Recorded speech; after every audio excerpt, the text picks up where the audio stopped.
Rebonjour. Alors, petite démo du système de slot que je vais mettre en place. Je vais mettre le casque.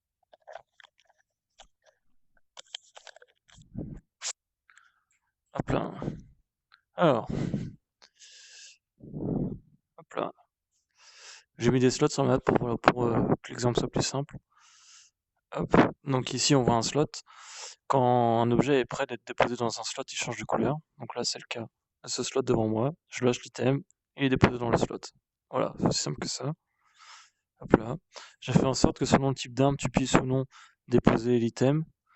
Enfin, l'item. Donc, celui-ci, ce slot n'est pas fait pour recevoir des armes à feu, le pistolet laser en l'occurrence. Donc quand je lâche, il tombe par terre. Par contre, il a été fait pour récupérer les sabres laser, du coup, je peux déposer un sabre laser. Hop, j'ai fait pareil avec lui pour les gants. Je ne peux.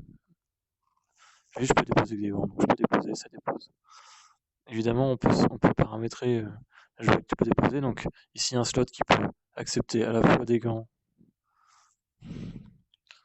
Oh merde. À la fois des gants. Bordel. Et des sabres. Et les pistolets également, j'ai fait les trois. Et du coup, ces slots-là que je viens de te montrer, je les ai déposés déjà sur le personnage. Donc, à l'arrière du personnage, on peut mettre les épées. Donc là, je viens de déposer une épée sur le slot droit. Évidemment, j'en ai mis un autre. J'en ai mis un autre à ma gauche. Hop. Hop là. Donc maintenant, j'ai deux épées. Un dans chaque épaule. Hop là, que je peux ensuite récupérer. Hop, comme ceci. Les slots que j'ai mis à l'arrière du joueur sont pas faits pour recevoir des armes. Donc là, le pistolet, j'essaie de le mettre dans mon slot en haut à gauche. Hop, il tombe par terre. Par contre, je les ai configurés pour être placés devant. Donc voilà, donc je vais placer mes armes à feu devant. Et de même, les sabres laser, je ne peux pas. Allez, le sabre, voilà. Les sabres, je ne peux pas les placer devant. Voilà, voilà. Piou, piou, piou. Un peu de temps, ouais. Hop là. Je vais te montrer vite fait le code. Parce que j'ai utilisé un système que je sais pas si tu connais, les Event Dispatcher.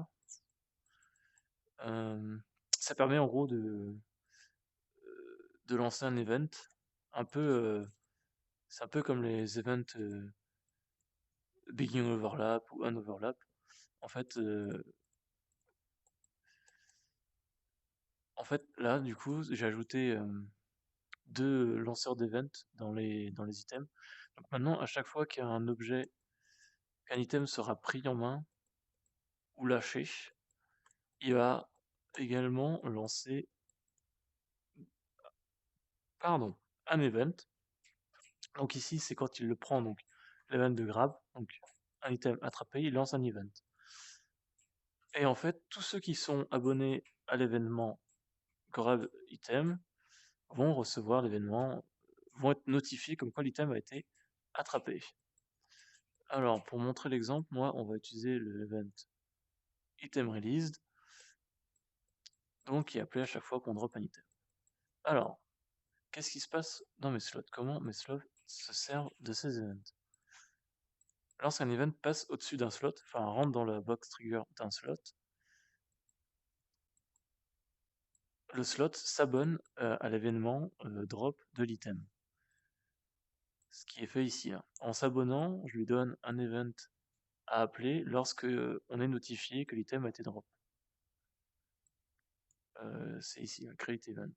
Donc, dès que l'item auquel je me suis abonné sera drop, ça va appeler automatiquement mon custom event item drop on slot ici. Et donc là, ça va être appelé automatiquement. Et donc du coup, ici, j'attache l'item au slot, tout simplement. Donc j'ai fait pareil avec l'événement de grab. Une fois que j'ajoute mon item au slot, je m'abonne au à l'event grab. Du coup, dès qu'on grab l'event, en fait, je vais pouvoir, grâce à ça, unset l'item du slot, ici, tout simplement. Voilà, voilà. Pas grand chose de plus à dire. Et du coup, ouais, bah, juste ça. Du coup, si jamais l'item il sort de la box collision, bah du coup, je me désabonne du fait qu'on lâche l'item. Du coup, même quand on sort, bah du coup, ça va pas l'auto-slot vu qu'on est plus dans la box collider. Voilà, voilà, c'est tout.